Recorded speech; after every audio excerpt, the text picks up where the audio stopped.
नमस्कार प्रिय साधकों और भक्ति पथ पर चलने वाले मेरे आत्मीय मित्रों, आज का यह विषय साधारण नहीं है।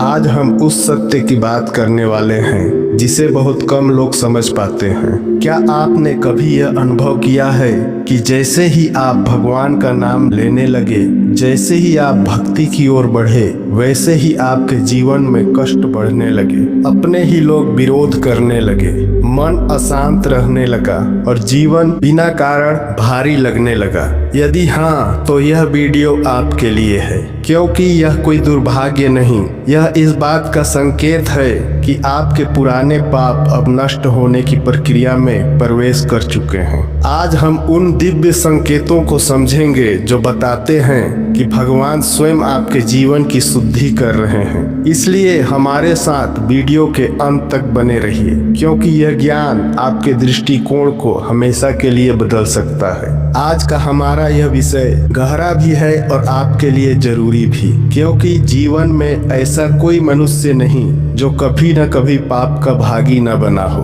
कभी जानकर कभी अनजाने में। लेकिन जब किसी जीव का भाग्य बदलने लगता है, तब उसका अंतर्मन शुद्ध होने लगता है, और जब वह भगवान की ओर सच्चे भाव से मुड़ता है, तब उसके जीवन में कुछ विशेष संकेत प्रकट होने लगते हैं। यह संकेत साधारण नहीं होते, यह बहुत ही दिव्य संकेत होते हैं। यह इस बात के प्रमाण होते हैं कि अब आपके पुराने पाप नष्ट होने की प्रक्रिया में प्रवेश कर चुके हैं। यह बात समझनी बहुत आवश्यक है कि पापों के नष्ट होने से पहले जीवन में केवल सुख ही आए, ऐसा नहीं होता, बल्कि अधिकतर मामलों में पहले दुख आते हैं, और वही दुख देखकर साधारण मनुष्य घबरा जाता है। वह सोचने लगता है कि जब मैं भगवान का नाम ले रहा हूँ, तब मेरे जीवन में कष्ट क्यों बढ़ गए। लेकिन यही वह मोड़ है जहाँ से वास्तविक शुद्धि प्रारंभ होती है। पहला संकेत यह होता है कि निकट के लोग विरोध करने लगते हैं। जैसे ही कोई व्यक्ति भक्ति पथ पर आगे बढ़ता है,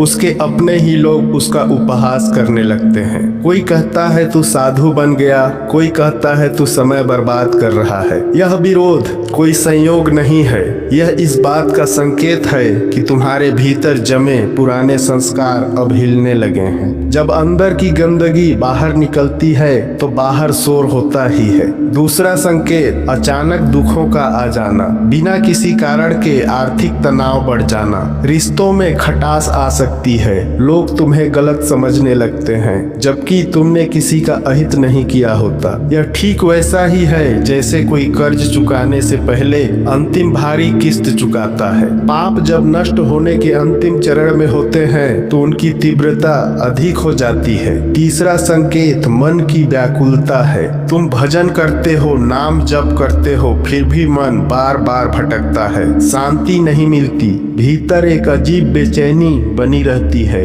यह बेचैनी इसलिए होती है क्योंकि तुम्हारे पुराने पाप अपना अस्तित्व खोने से पहले अंतिम प्रयास कर रहे हैं। वे चाहते हैं कि तुम फिर उसी पुराने रास्ते पर लौट जाओ, लेकिन यदि तुम डटे रहो तो यही बेचैनी एक दिन पूर्ण शांति में बदल जाती है। चौथा संकेत स्वप्नों के माध्यम से दिखाई देता है। कई बार व्यक्ति को अजीब सपने आने लगते हैं। कभी आग दिखती है, कभी डरावने दृश्य, कभी सांप या गिरते हुए दृश्य। यह डराने के लिए नहीं होते, बल्कि यह पापों का स्वप्न रूप में बाहर निकलना होता है, क्योंकि अब उनका समय समाप्त होने वाला होता है। पांचवा संकेत संसार से विरक्ति का भाव। जो चीजें पहले बहुत प्रिय लगती थी, अब वही व्यर्थ प्रतीत होने लगती है। पहले जिन बातों में आनंद आता था, अब उनमें रुचि नहीं रहती। यह कोई अवसाद नहीं, बल्कि एक आध्यात्मिक परिवर्तन का संकेत है। भगवान धीरे धीरे आत्मा को संसार से हटाकर अपने निकट लाना चाहते हैं। याद रखना, जब सूर्य उदय होने वाला होता है, तब अंधकार सबसे गहरा होता है। उसी प्रकार जब आत्मा का कल्याण समीप होता है, तब पापों की अंतिम आंधी आती है। जो इस आंधी में स्थिर रह गया, वही वास्तव में भगवान की कृपा का अधिकारी बनता है। अब प्रश्न उठता है कि जब जीवन में ऐसे संकेत आने लगे, तब हमें क्या करना चाहिए? सबसे पहली बात, विचलित नहीं होना है। यह मार्ग का स्वाभाविक चरण है। जो व्यक्ति डर गया वह पीछे लौट जाता है और जो स्थिर रहा वही आगे बढ़ता है। दूसरी सबसे महत्वपूर्ण बात है नियमित नाम जप। बहुत लोग सोचते हैं कि किसी विशेष मंत्र या यंत्र के बिना पाप नहीं जल सकते, लेकिन शास्त्रों में स्पष्ट कहा गया है कि भगवान का नाम स्वयं अग्नि है। राम, कृष्ण, राधे, नारायण जैसे नाम सीधे हृदय को उतरते हैं और हृदय को शुद्ध करते हैं। इन्हें सरल समझकर कम मत आंकना।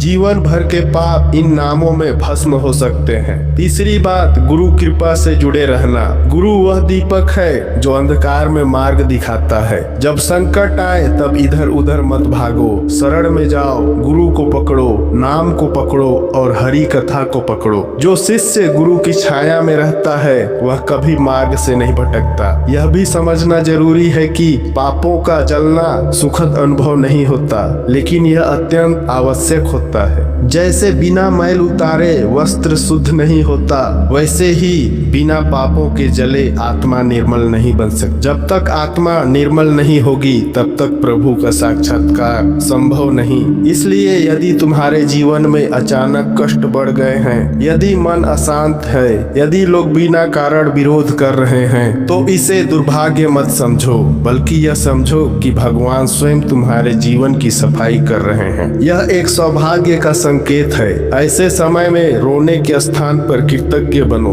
और मन ही मन कहो, प्रभु धन्यवाद, आपने मेरे पाप जलाए, अब मुझे अपने प्रेम में स्थिर कर दीजिए। जब यह भाव भीतर से निकलता है तब कृपा का प्रवाह स्वयं प्रारंभ हो जाता है। भक्ति मार्ग धैर्य की परीक्षा लेता है। यहाँ तुरंत फल नहीं मिलता, लेकिन जो मिलता है वह स्थायी होता है। संसार के सुख क्षणिक हैं, लेकिन भगवत कृपा जीवन को अर्थ देती है।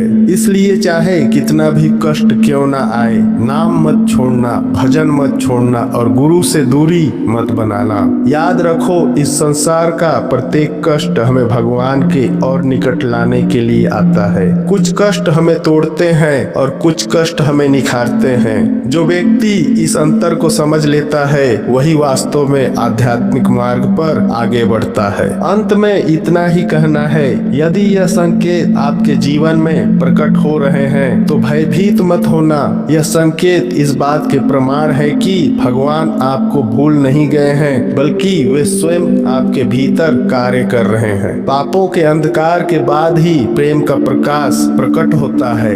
इसलिए डटे रहो, नाम जपते रहो और देखो कैसे प्रभु की कृपा आपके जीवन को धीरे धीरे प्रकाश से भर देती है। आप अगर हमारे चैनल अदृश्य ज्ञान पर पहली बार आए हैं तो वीडियो को लाइक करें और चैनल को सब्सक्राइब कीजिए, ताकि आप आने वाले ज्ञान से वंचित ना रह सकें। वीडियो को अपने परिवार और मित्रों को शेयर जरूर करें और कमेंट में लिखें ओम नमः शिवाय। धन्यवाद।